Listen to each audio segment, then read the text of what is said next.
ההרצאה שלי שמה הדרת נשים, איפה אנחנו ולאן אנו הולכות, מה בתוכנית העמוסה שלנו בזמן הקצר שעומד לרשותי. אני באמת אקשור את נושא הדיון להחלטה 1325 של מועצת הביטחון של האו"ם, ואחר כך ניתן קצת רקע, איך הגענו לאן שהגענו היום בתחום הזה של התפשטות הפרדה ודרישות צניעות הולכות וגוברות בחברה הישראלית. נדבר על ההקצנה בנורמות הצניעות וההפרדה בתוך החברה החרדית והדתית. נדבר על למה הנושאים האלה הם לא נחלת חלקן רק של נשים דתיות וחרדיות, אלא הן הולכות ומשפיעות על כולנו, גם על נשים שזה לא אורח חייהן ואלה לא תפיסותיהן ואמונתן לגבי עצמן, אחיותיהן, בנותיהן ונכדותיהן. נשאל באיזו מידה יש לציבור הליברלי, החילוני, המחויב לשוויון בין המינים, אחריות לשיתוף פעולה מופלג, סובלנות שהיא טיפה טועה בתת ובתף, לדרישות של התאמה בצורת הפרדה וצניעות. ואחר כך נעסוק קצת בענייני דיומא, שמי שחיה במדינת ישראל בחודש האחרון לא יכלה שלא להיחשף אליהן, עפולה, חיפה, אירועים, למה להתערב להם וכו' וכו'. ואז נגמור, אנחנו בכל זאת באקדמיה, בקצת תיאוריה. מה בעצם בעייתי בהפרדה, גם אם נניח שהיא נעשית בתנאים שווים בין גברים ונשים, ולבסוף בזמן שיוותר נפתח להערות, לשאלות ולדיון. אוקיי, אז החלטה 1325 שכפי שענת סרגוסטי ציינה, הגיעה לארץ באמצע שנות העשור השני של העשור הראשון, סליחה, של המאה ה-21, ואני באמת הייתי שותפה עם ענת להביא אותה לישראל, וגם היה לי הכבוד להנחות ביחד עם מנחה פלסטינית את השולחן העגול עם ארגונים ופעילות שניסחנו את ההחלטה בגרסה הישראלית שלה, את התוכנית פעולה הכוללת ליישומה. להחלטה הזאת יש מה שנקרא 3 עקרונות, קוראים להם the 3P's, protection, הגנה, prevention, מניעה של צורות שבהם, ספציפית שבהם נשים נפגעות, ו-participation, שיתוף, השתתפות של נשים במוקדי קבלת החלטות, בהקשרים במיוחד שבהם נשים לא נמצאות. כמו משא ומתן לפתרון סכסוכים מזוינים. לכל 3 ה-P's האלה, אתם תראו, יש היבטים כאשר אנחנו מדברים על הדרת נשים. הנה אחד של participation, מצד ימין של התמונה הזאת, יש את הממשלה הקודמת, הממשלה ה-34 ממאי 2015, מצאו את ההבדלים בתמונת הממשלה בעיתון החרדי יום ליום מצד שמאל, נשים רוצשו משם לחלוטין. אוקיי, אז איך זה קרה הדבר הזה? נתחיל בזה שמדינת ישראל מיום היווסדה ועוד לפני היווסדה, היא מדינה שגם באתוס שלה, גם בכתבים הציוניים, גם בשיטת המשפט, גם בנרטיבים שגדלנו עליהם ולמדנו אותם, היא מדינה שוויונית לנשים. נשים היו החלוצות, אוקיי? עובדו, יש פה נשים מהקיבוצים והמושבים בנגב, אז אמנם יש לנו היום בספרות פמיניסטית שמראה שזה לא היה כל כך יפה ונשגב כמו שאנחנו חושבות, זה יותר היה במקצועות נשיים, בית הילדים, חדר האוכל וכולי, אבל לפחות ברמת האתוס, זה מה שהחברה הישראלית תפסה את עצמה. נתיבה בן יהודה, חנה סנש, אחת מראשות הממשלה הראשונות במדינות דמוקרטיות בנות זמננו, כמובן לא רק היבחרות אלא עוד לפני זה זכות בחירה. זאת בכלל, זו הייתה שאלה לדקה וחצי ביישוב, האם לנשים תהיה זכות בחירה, כי הייתה התנגדות של הגופים הציונים דתיים, אבל השאלה הוכרעה די מהר, וב-48, כשזה לא הייתה שאלה כל כך ברורה במדינות העולם, גם המערבי, נשים קיבלו את זכות הבחירה.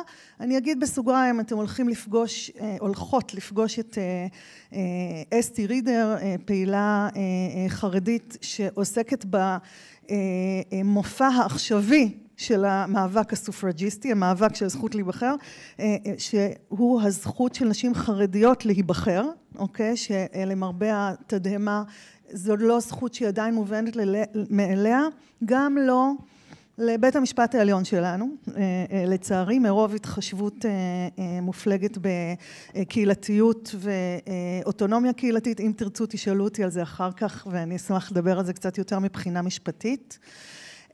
יש לנו חברות כנסת משפיעות וחרוצות, יש לנו עיתונאיות ואקטיביסטיות, יש לנו נשים בצמרת הכלכלה הישראלית, בבנק ישראל, במנכ"לות הבנקים, יש לנו נשים בצמרת המשפט הישראלי. שלפתי תמונה מ-2014 שבה סביונה רוטלוי וגבריאלה שלו, פרופסורית שלי בדיני חוזים בשנה א', שאחר כך נעשתה שגרירת ישראל באו"ם, חוגגות את ההחלטה הזאת בארץ. יש לנו מדעניות מובילות, ויש לנו נשות אומנות, שירה, קולנוע, ויש לנו גם את אימא שלי שצריך הרצאה שלמה בשביל להבין למה היא צריכה להיות בנשים המדהימות האלה, ואני לא אעשה את זה עכשיו.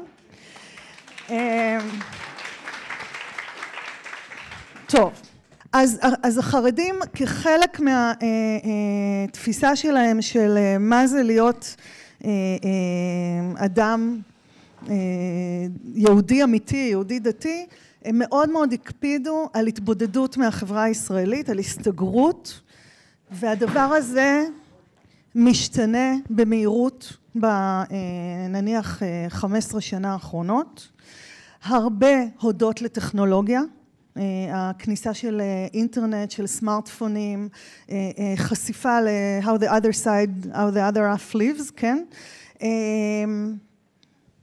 יש גם אלמנטים של עייפות מהעוני, שבו מתאפיין הציבור החרדי, ויש גם משתנים חיצוניים, כמו יוזמות ממשלתיות לשילוב חרדים באקדמיה, בשוק העבודה, יוזמות מאוד מאוד חשובות וראויות. איך הן נעשות? על זה צריך לדבר ונדבר, אבל המוטיבציה שלהם היא מצוינת. וגם לחצים מהסוג של רעיונות של שוויון בנטל, כן? זה לא הוגן שמיטב בנינו ובנותינו מסכנים את חייהם ומקריבים את שנות נעוריהם בצה"ל, והחרדים לא עושים את זה. הציבור הדתי-לאומי גם הוא ראוי לניתוח כזה כאן, אני לא אעשה אותו מקוצר זמן, אני רק אגיד ששם מדובר בחברה שתמיד הייתה חלק הרבה יותר אינטגרלי מהיום יום של החברה הישראלית, אבל גם ב-20 שנה האחרונות היא לקחה לעצמה כשיפט מודע לשלוח את מיטב בניה למוקדי העילית של החברה, אם זה תקשורת, צבא, פוליטיקה וכולי, וההתנגשות המרכזית שאנחנו עדות לה היום היא באמת במקום שבו עד לא מזמן לא היו נשים, להבדיל מכל המקומות שהראיתי קודם, נשים עד אליס מילר לא היו בצבא במקומות של יחידות קרביות, ולכן, וגם גברים דתיים לא היו באותם מספרים, ולכן שם יש את ההתנגשויות שעולות לשיח מדי פעם, כולל ממש בימים האחרונים, עם עוד חשיפה של התבטאויות של רבני מכינת עלי. אז עד כאן לגבי ההשתלבות, האתגר שעומד לפנינו. האתגר שעומד לפנינו הוא איך מצד אחד אנחנו מאפשרים לאנשים שאנחנו כולנו רוצים, שאם הם רוצים ללמוד הם יוכלו ללמוד, ואם הם רוצים להשתלב בשוק התעסוקה הם יוכלו להשתלב בשוק התעסוקה, גברים כנשים ונשים כאחד, ושהם יוכלו להמשיך לקיים אורח חיים חרדי לפי אמונתם, צביון חייהם וכו'. אבל כאשר מדובר באנשים שכל האינטראקציה שלהם מיום היוולדם עם בנות המין השני, אם זאת לא אמא, אחות, בת או רעיה, כן? היא מאוד מאוד מקודדת, מפוקחת, מוגבלת, הפנייה היא בעיניים מושפלות, היא בגוף שלישי, לא מעבירים חפץ, כן, בצורה ישירה, שמים אותו על השולחן, רצוי לא להגיד שם פרטי וכו' וכו' וכו', והנה יש לנו אתגר אמיתי, איך אנחנו מבקשים מאדם חרדי להשתלב במקומות עבודה, בכיתות, במרחבים אחרים, וזה האתגר שאנחנו עומדות ועומדים לפניו. זה תלוי איך סופרים, השאלה הייתה איזה אחוז באוכלוסייה הוא חרדי, אז המספרים נעים בין 10% ל-13%, כן? זה הערכות. במסגרת ההתפתחות לעולם הכללי, אנחנו רואים גם תנועת מטוטלת, דיאלקטיקה. כי מצד אחד יש התפתחות, ומה קורה כשיש התפתחות? יש פחד ויש בהלה. ואז הבהלה הזאת גורמת למנהיגות החרדית להדק את הרסן. כמו שקורה בכל חברה מסורתית שבה יש שינוי ויציאה לחברה הכללית, מי שמצופה ממנה לשמר את התרבות, את הכבוד, את ערכי המשפחה, את החינוך של הילדים, את הצניעות, הוא נשים. תחשבו על אירופה בזמן הנאורות, היה אדם בצאתך ויהודי באוהליך, זה היה מדובר על הגברים, הם יכלו ללבוש חליפה בבוקר ואז ללכת לבית כנסת עם הטלית בערב, ולא אנשים, אוקיי? תחשבו על מה שקורה היום בחברות מוסלמיות, בקהילות מוסלמיות באירופה, קורה אותו דבר. הנשים, יש ריאקציה, כן? בין אם מהדרישות של הגברים שלהם ובין אם הן מעצמן, אומרות, אני רוצה להיות עם חיג'אב, להיות יותר צנועה, לבטא לשמר את התרבות שלי, וזה בדיוק בגלל שיש יציאה וצורך להתערות במרחב. אותו דבר קורה גם כאן. בעקבות ההתפרצות החוצה, היציאה החוצה, יש הקצנה בתוך החברה החרדית לגבי צניעות והפרדה שלא ראינו אותה קודם. אז לדוגמה, סופר פארם בקניון בירושלים, שבו בצורה קפדנית, כל צבע שיער, האישה, הפרצוף שלה מכוסה, שלטי חוצות רחל עזריה, לפני ניסיון ההיבחרות לעיריית ירושלים, ובמשך שנים היא קורבן להשחתות של שלטי החוצות שלה כפוליטיקאית, בבחירות האחרונות שלא צלחו. שימו לב לשלט מימין למעלה, שקרא לאיזשהו איחוד, זה כבר נראה היסטוריה עתיקה, נכון? אבל זה רק לפני כמה חודשים, של כל מיני גופים של מרכז שמאל, אבל באזור קניון איילון, אותו שלט ממש, רק בלי ציפי לבני, אוקיי? מחמת הסירוב של עיריית בני ברק שהתעלה שלט כזה. מסרים כגון לבוש קצר, מקצר חיים, קושרים את זה, שימו לב, לשאלות של ביטחון, אוקיי? לשאלות של בריאות ושל ביטחון. אנחנו עדים להרבה מאוד אמירות, כל פעם שיש איזה אסון, השרפה בכרמל, או רעידת אדמה, או איזה קטסטרופה ביטחונית, יש איזה רב תורן שאומר שזה בגלל ההתפקרות וחוסר השמירה על צניעות.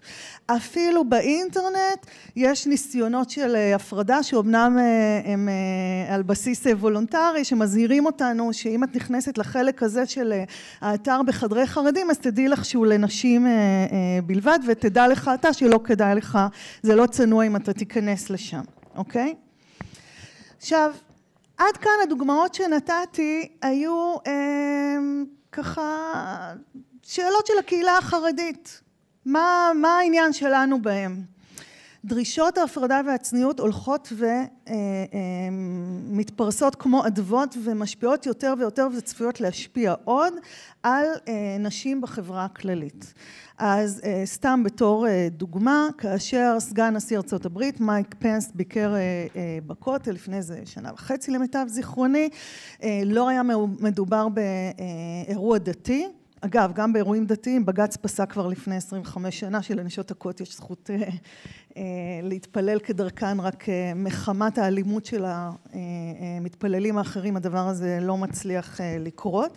אבל כאן מדובר במסיבת עיתונאים, ולפתע איזה שומר הצניעות מטעם עצמו, לוקח עיתונאיות שכולנו מכירים, טל שניידר ואחרות, ואומר להם, אתן עוברות אחורה. אתן לא יכולות להיות בשורות הראשונות של כיסוי האירוע. תכף יש עוד בחירות, אני מקווה שאתם תהיו פעילות בקלפי ותשבו ותוודאו את ההגינות של ספירת הקולות. אישה יושבת בקלפי בבני ברק, מגיע האדמו"ר מגור, ומודיעים, הפמליה שלו מודיעה שהוא לא נמצא בחדר בכלל בנוכחות נשים, הוא צנוע מופלג, ופשוט באמצעים כוחניים מעיפים אותה מהקלפי עד שהוא, בהתחלה מנסים לתת לה כסף, אחר כך אומרים לה תצילה הפסקת צהריים, עד שהוא יצביע. צעירה לא מורשה לעלות לאוטובוס בגלל מכנסיים קצרים, סיפורים אחרים שנחשפנו להם בזמן האחרון, כמובן מכנסיים בבתי ספר, אירוע יום ירושלים בכפר סבא שהמורות מחליטות שבגלל שיש בית ספר ממלכתי דתי אז הנערות יושבו מאחור. השתלטות על משאבי טבע כמו מעיינות באזור ירושלים ובצפון שבהם פשוט זה נהפך למקווה גברים ולא נותנים לנשים להגיע, להיכנס. כל מיני הסדרים שהם מוצגים כהתאמות. היום אם אתם מאמנים של קבוצה מעורבת של כדורסל נוער ואתם רוצים שהקבוצה תתחרה בטורניר הלאומי, בטורניר הארצי, אתם צריכים לחתום על התקנון של הטורניר, והתקנון של הטורניר אומר שבמקרה של תחרות, כן, מאץ', משחק, נגד קבוצה דתית, קבוצת אליצור, אז הבנות ישבו לספסל, הן לא השתתפו, זה התקנון הארצי. עכשיו, אפשר... כן, בדיוק, ואנחנו היום מדברים על צניעות ועל איום פוטנציאלי, גם כשמדובר על ילדים בני 4 או ילדות בנות 3, גם הם כבר מאיימות.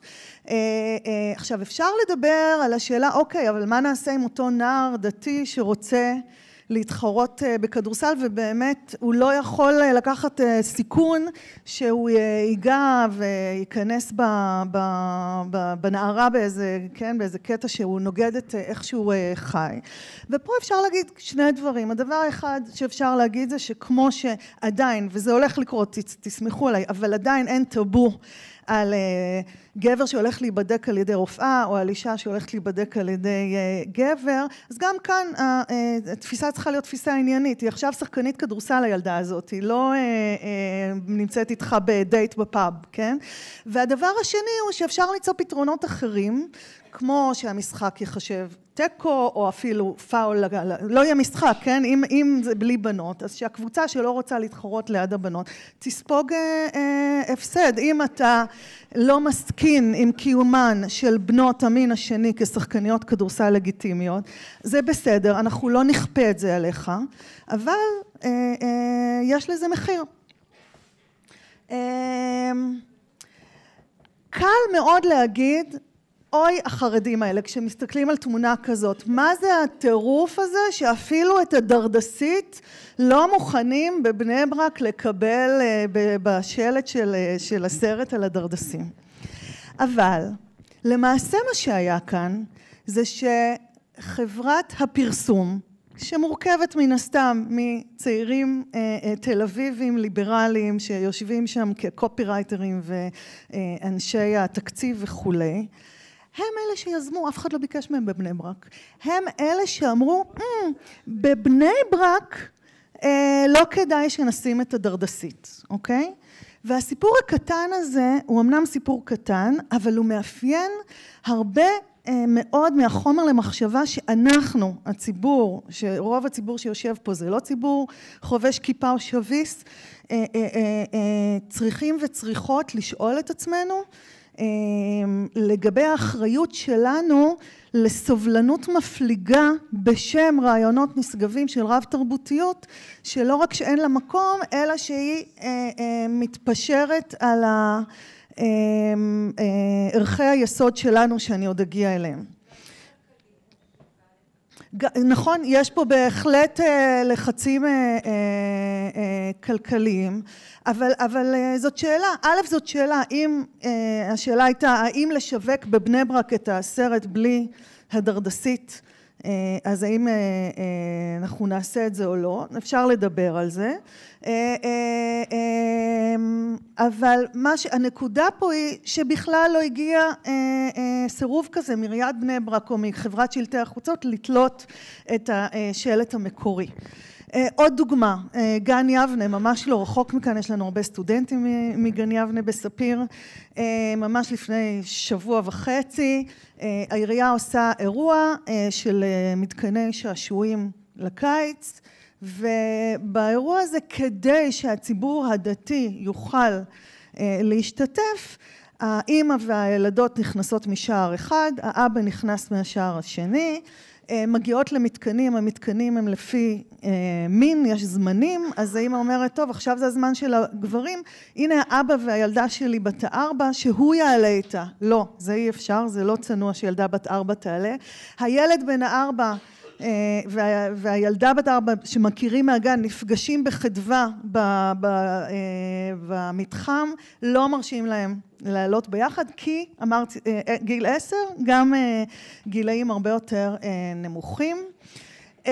אבל יותר חמור מזה, אלה הדברים שככה מזעזעים אותנו ומגיעים לכותרות. הדברים שלא עושים כותרות, זה הדברים שבהם מושקעים מיליונים מתחת לרדאר, של סבסוד ומיסוד של מסגרות שנועדו לחרדים והן מסגרות נפרדות. שתי הדוגמאות שאני רוצה לתת זה האקדמיה והכשרות מקצועיות בשירות המדינה.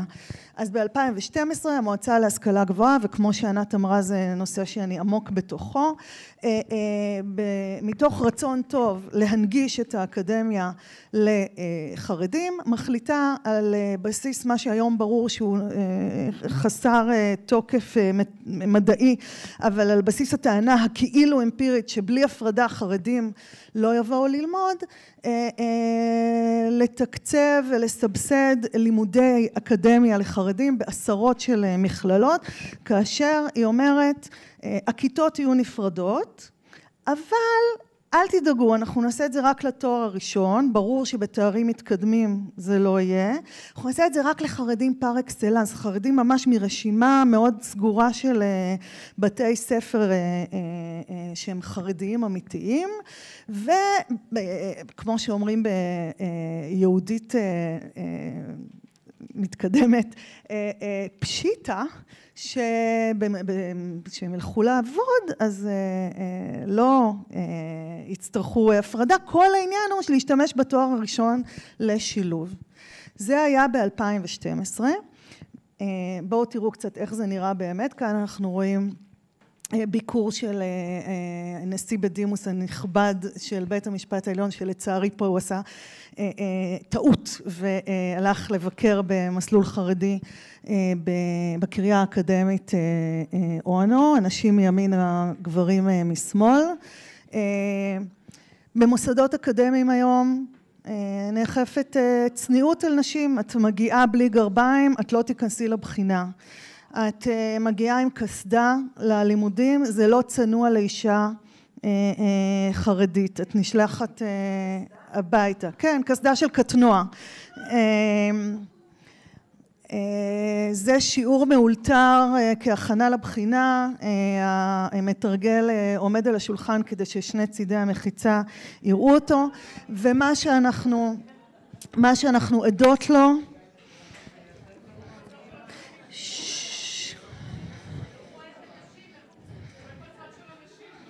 כן, אז תודה על השאלה הזאת. אמרתי קודם שנשים משלמות את המחיר. במסלולים הללו, אז זהו שכן, אני אסביר לכם למה. במסלולים הללו, מרצים גברים מורשים ללמד את כיתות הגברים ואת כיתות הנשים. כי לנשים הרי אין תשוקה, אוקיי? הם לא יפנטזו על המרצה, אבל מרצות אינן מורשות ללמד את כיתות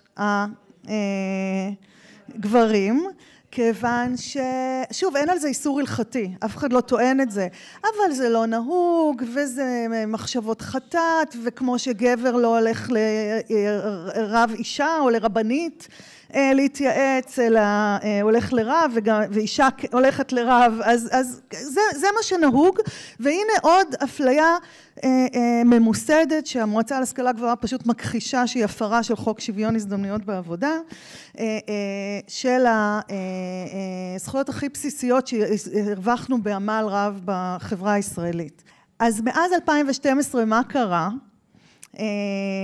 ההפרדה לא נשארה בכיתות, ההפרדה זלגה לקמפוסים נפרדים לגמרי, הרמטית. אם זה באותו קמפוס, אז הנשים לא יכולות להיכנס לספרייה, לעבוד, כן? אם זה בשעות הלימוד של הגברים.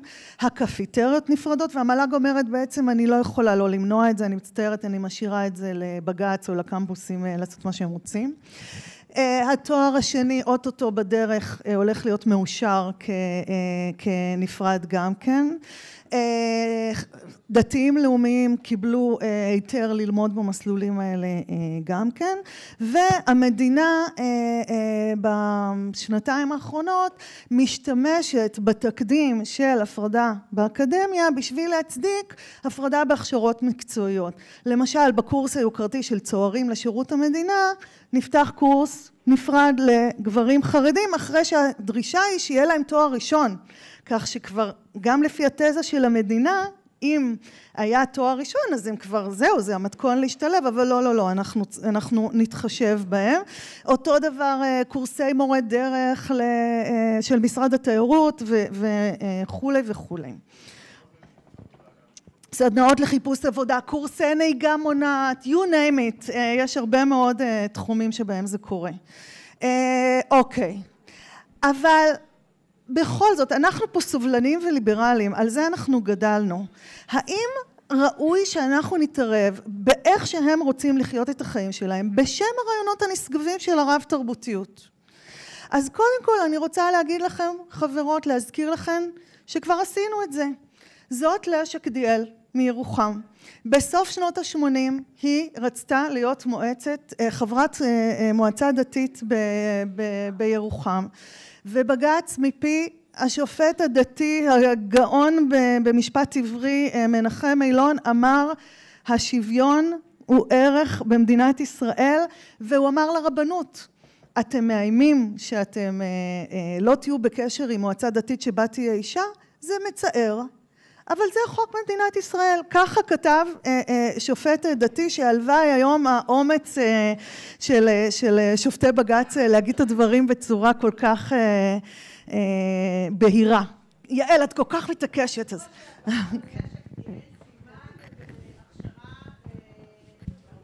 נכון, כרבה, נכון.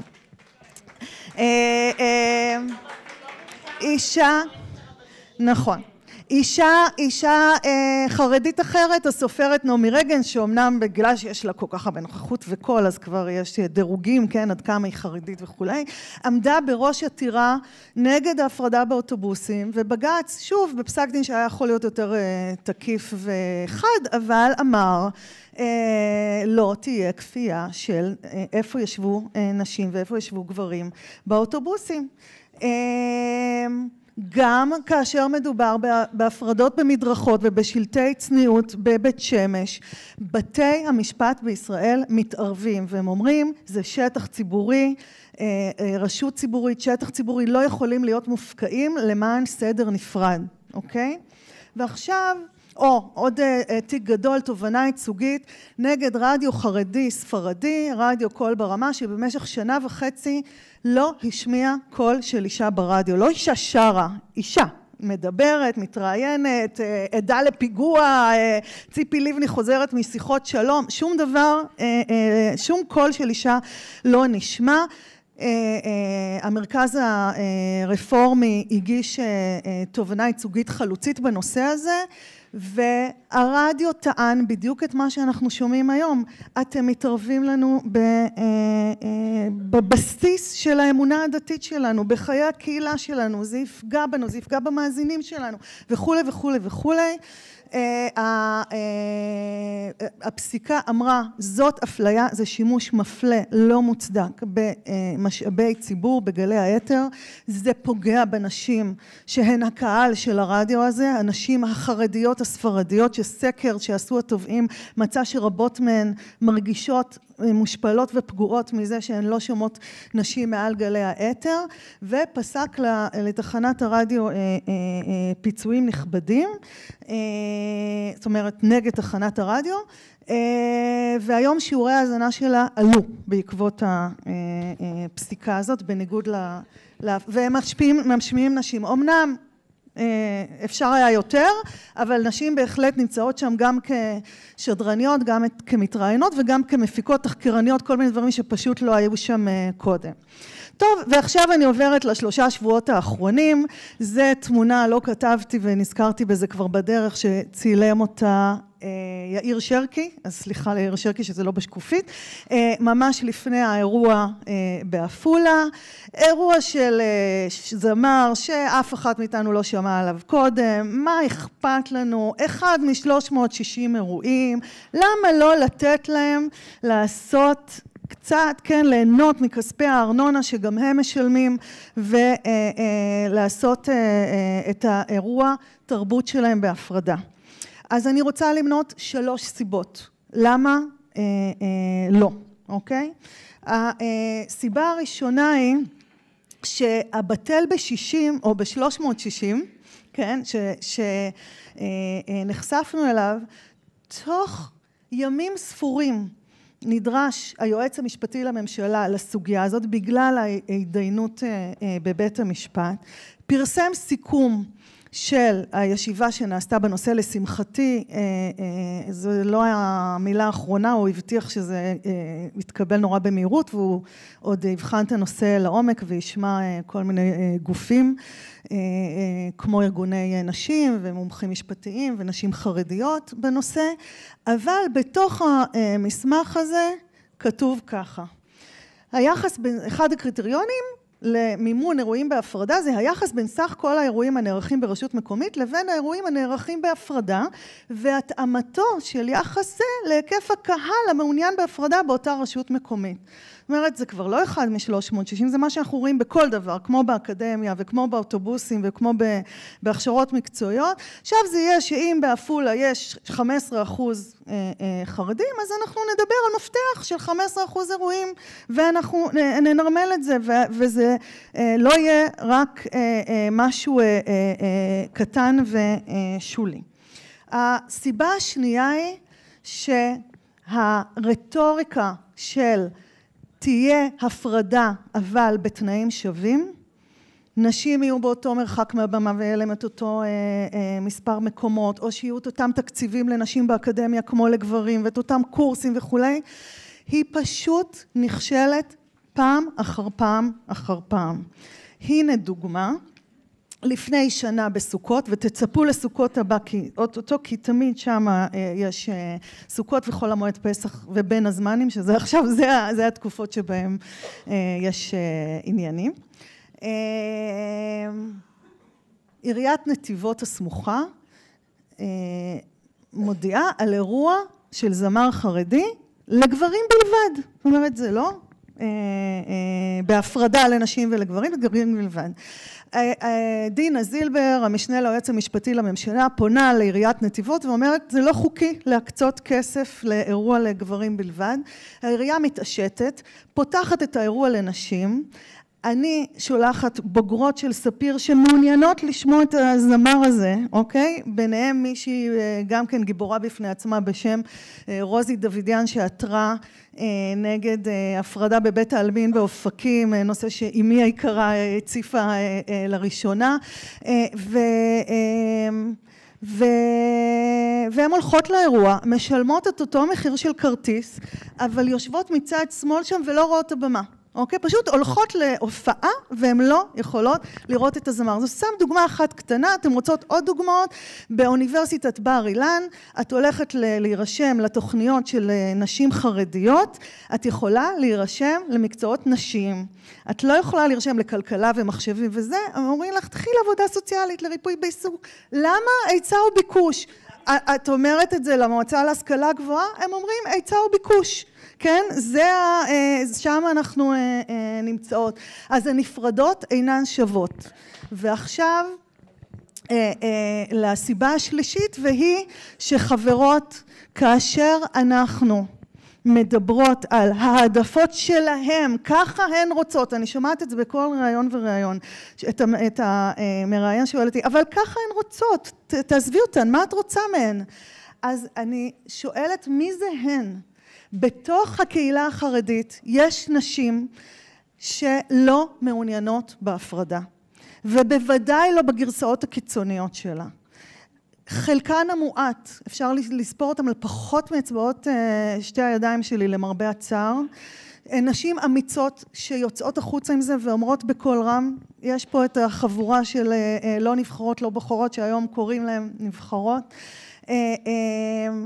שסופגות באמת, השם תרחם מה שהן סופגות בתוך הקהילה שלהם, ומה שהן סופגות בקהילה הכללית, שהיא ישר מדרגת אותם. לא, זאתי היא גרושה, וזאתי היא תל אביבית, עוד קצת. וזאת לא חרדית אמיתית, כי היא מדברת וכולי.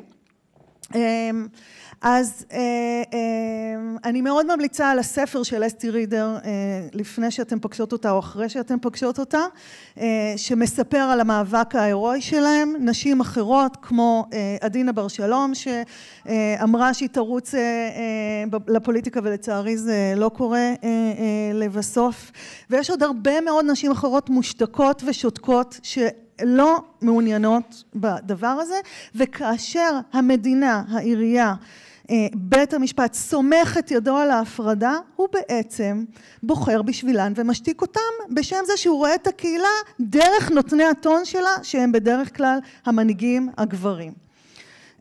דיברנו בהתחלה על prevention, הנה דוגמה ל-prevention, איך קופת חולים מאוחדת וקופות החולים בכלל מסבירות על סרטן השד או סרטן צוואר הרחם לציבור הנשי החרדי, סרטן האיבר המדובר, אוקיי? סכנה ממשית לבריאות נשים.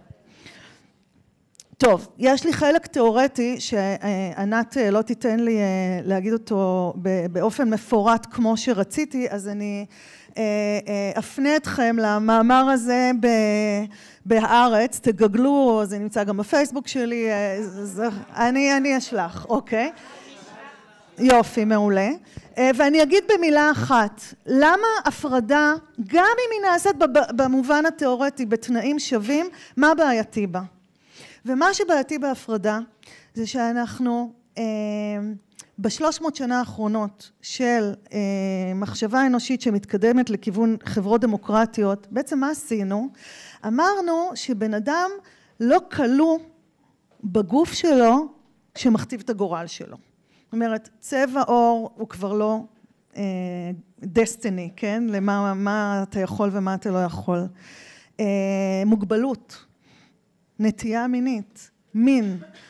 השאלות הן שאלות ענייניות, שאלות של כישורים, של אמביציה, של חריצות, של כל מיני דברים אחרים. מין הוא לא גורל. מה זה אומר? זה אומר שכשלמשל מעסיק מראיין אותנו במקום עבודה,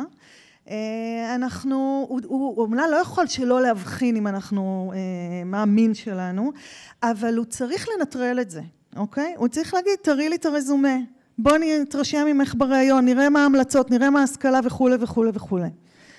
ברגע שאנחנו מכניסים את התזכורת היומיומית לעובדה שאת אישה, וכשאומרים את ימינה והוא שמאלה, זאת הכנסה של תזכורת יומיומית לא רלוונטית למין שלנו, אנחנו מעמיקות ומאששות את התפיסה שההבדלים בין המינים הם מהותיים. ואז נכנס, כן, אני צריך לתת לה שכר אחר. כן, כשהיא אומרת לא, היא מתכוונת למשהו אחר, כי יש לה כל מיני תפיסות אחרות. וכו' וכו' וכו', כל הדברים שתוקעים אותנו וששמעתם עליהם ממרצות קודמות וראויות בהרצאה הזאת. אני גם אשלח לכם את הטור הנפלא של דניאלה לונדון דקל שרציתי להקריא ממנו קצת. מישהי דיברה קודם על הצדקות כלכליות, זאת דוגמה ככה מבדחת לאיומים, כן? אסון כלכלי היה מתרחש אם לא הייתה הפרדה. ולסיום, יש שם מדבקות, לקחו לי את השולחן, אבל הסלוגן שאנחנו הולכים איתו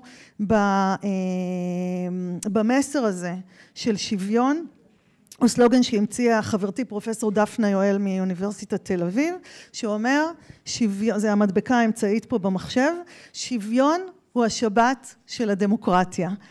השוויון הוא העגלה המלאה שלנו.